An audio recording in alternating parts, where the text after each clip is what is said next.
how to change Twitter display color and Twitter dark mode.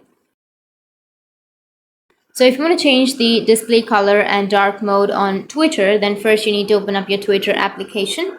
Once you open up your Twitter application, now you just need to simply go with the profile, which is on the upper left, and tap on settings and support, and tap on settings and privacy. Under your settings and privacy, you need to scroll down and go with the accessibility option. Tap on accessibility, display and language, and again tap on display. Once you tap on display, now here you will have the display, which is dark mode.